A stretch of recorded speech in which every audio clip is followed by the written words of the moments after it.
Why dip it up when you can dive right in?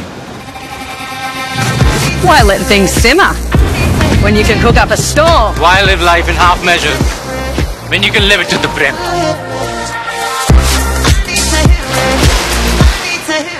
राज्याचे महसूल मंत्री आणि गेल्या 40 वर्षापासून शिर्डी विधानसभेचं नेतृत्व करणारे राधाकृष्ण विखे पाटील यांच्या विरोधात एक महिला उमेदवार काँग्रेसनं उमेदवारीसाठी त्यांना उमेदवारी दिलेली आहे।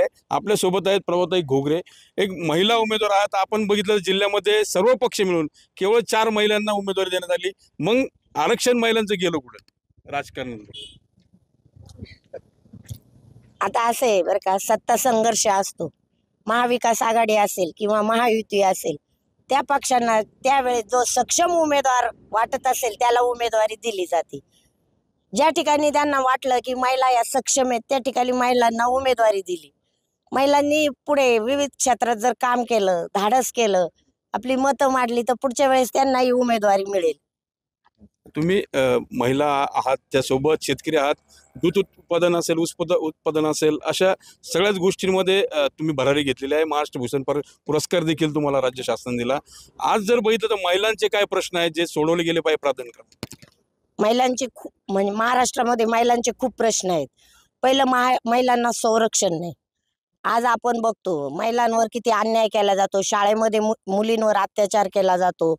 खूप ठिकाणी म्हणजे लाडकी बहीण नको, ते 1500 रुपये नको, पण महिला ही रात्री बेरात्री नोकरीच्या ठिकाणी, शिक्षणाच्या ठिकाणी सुरक्षित असली पाहिजे। तिच्यावर जो अत्याचार केला जातो तो बंद झाला पाहिजे। महिला कुठेही सुरक्षित नाही। त्याचं ताजं ज्वलंत उदाहरण म्हणजे आज मोठ्या व्यासपीठावर डॉक्टर जयश्री थोरात यांच्याबद्दल अश्लील शब्दामध्ये वक्तव्य केलं।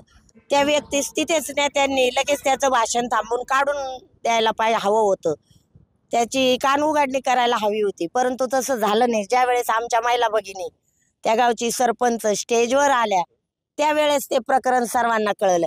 महिला अत्याचाराचे खूप प्रकरण असतात, ते दाबले जातात। दुसरीकडे बघितलं तर तुम्हाला काय विषय वाटतो? कारण शिर्डी विधानसभेमध्ये गेल्या 35-40 वर्षापासून विखे पाटलांची सत्ता आहे, महसूल मंत्री आहेत, तुम्ही देखील राजकीय घराण्यातला आहात, तुमचं सासर माहेर याच मतदारसंघात? हो, माझं सासर माहेर जरी राजकीय घराण्याशी माझा संबंध असला, परंतु तुम्हाला सांगते राजकारणाचं स्वरूप खूप बदललेलं आहे। खूप गलिच्छ पद्धतीचं राजकारण झालेलं आहे। प्रत्येक ठिकाणी धनशक्तीचा वापर केला जातो। जनशक्तीला कसं दाबून टाकायचं, दहशत कशी पसरायची, हिटलरशाही प्रकारे इथे हा शिर्डी मतदारसंघात प्रकार चालू आहे। वास्तविक असं आहे, शाश्वत असं काहीच सुधारणा झालेल्या नाही। मग तो शिर्डी संस्थान, शिर्डी गाव असेल, तेथील हॉस्पिटल असेल, तेथील स्वच्छता असेल, तेथील व्यापारी असतील, तेथील कर्मचारी शिर्डीचे असतील, काही म्हणजे प्रगती झालेली नाहीये। शेतकऱ्यांनाही कुठेही मंत्र्यांनी शाश्वत भाव दिलेला नाही। 35 वर्ष एवढ्या मोठ्या पदावर राहूनही आज शेतकऱ्याचं भवितव्य खूप अंधारात आहे। बघा तुम्ही, हे ग्रामीण आमची गाव आहेत, आडगाव, गोगलगाव, पिंपरी, या गावा केलवड, या गावामध्ये आजही 7 दिवसातले 3 दिवस वीज असते। 12 तास शटडाऊन आहे। वीज कधी जाईल, डीपी कधी जळेल, खूप गोष्टी। ज्यावेळेस एकाच वेळी मोटारी सुरू होतात त्यावेळेस डीपी जळते। असं खूप समस्या आहेत, रस्ते नाहीत। मला काय म्हणायचं, हे तुम्ही सर्व आमच्या मुलाखती घेता, एकदा तुमच्या चॅनलवाल्यांनी फिरा ना शिर्डी मतदारसंघ आणि वास्तव लोकांपुढे आणा, म्हणजे कळेल काय। ते देखील दावा करता विकासाचा, पशुवैद्यकीय महाविद्यालय, MIDC मंजुरी, त्याच्यानंतर रुग्णालय देखील ते उभारणार आहेत। मग तो विकास नाही का? नाही, आता निवडणूक तोंडाशी आलेली बघून सावळीवीरला त्यांनी MIDC ची घोषणा केली। प्रत्यक्षात इतके 35 वर्ष काही MIDC आणली नाही।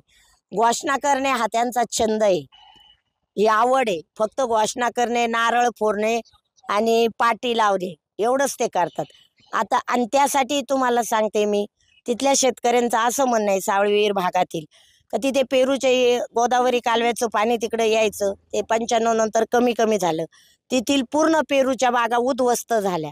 पेरूचं आगार होतं ते सर्व उद्ध्वस्त झालं आणि MIDC ची घोषणा केली आणि 2 TMC पाणी आरक्षित केलं, म्हणजे तिथं शेतकऱ्याच्या मुळावर ते उठलेले आहेत।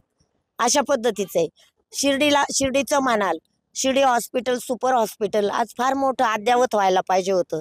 तिथे मोठमोठे डॉक्टर्स पाहिजे होते, परंतु तिथे डॉक्टर टिकत नाही. तिथले डॉक्टर वर्मा असतील, इतर असतील, ते सोडून SMPTला गेलेले आहेत. ते हॉस्पिटल कसं चाललं नाही पाहिजे, म्हणजे तिकडचे रुग्ण प्रवरेला कसे आले पाहिजे असा त्यांचा हेतू आहे. त्या कुठल्याच संस्थावर, कुठल्याच दुसरे विरोधकांच्या कुठल्याच संस्था ते चालू देत नाही. आता आज जाहीरनामा प्रसिद्ध झालाय महायुतीचा आणि महाविकास आघाडीचा देखील झालाय. मात्र महायुतीने आता 1500 रुपये जे लाडकी बहीण योजनेसाठी दिले होते ते 2100 रुपये करण्याचा निर्णय घेतला. वृद्धापकाळ पेन्शन योजना आहे त्या देखील 1500 2100 रुपये करण्याचा आणि शेतकरी कर्जमाफी देऊ असं देखील आश्वासन त्यांनी जाहीर. मला काय म्हणायचं, निवडणुका तोंडावर आल्यावर तुम्ही सत्तेत आहे, तुम्ही शासनात आहे, तुमचे मंत्री तिथे, तुम्ही अशी आश्वासनं द्यायचं कारण नाही. तुम्ही अगोदरच ही कृती करायला हवी होती. ज्या वेळेस महायुतीचं सरकार डळमळीत दिसलं, महाविकास आघाडीच्या मागं लोक दिसले, म्हणून हे सगळं चालू आहे. याची काय शाश्वती आहे? अशी आश्वासनं आतापर्यंत किती शेतकऱ्यांना देण्यात आलेले आहे. आश्वासनाचा पाऊस पाडून काही होणार नाही. जनता आता सुज्ञ झालेली आहे. जनता ही सुज्ञ झालेली आहे. नुसता आश्वासनांचा पाऊस पाडून उपयोग नाही. आणि शिर्डी विधानसभा मतदारसंघामध्ये खरं तर विकासाची गंगा पूर्ववत आणण्यासाठी विश्वासानं जनता माझ्यासोबत उभी आहे असा विश्वास देखील प्रभाताई घोगरे यांनी व्यक्त केला आहे. मनोज गाळेकर, TV9 मराठी, लोणी, अहिल्यानगर.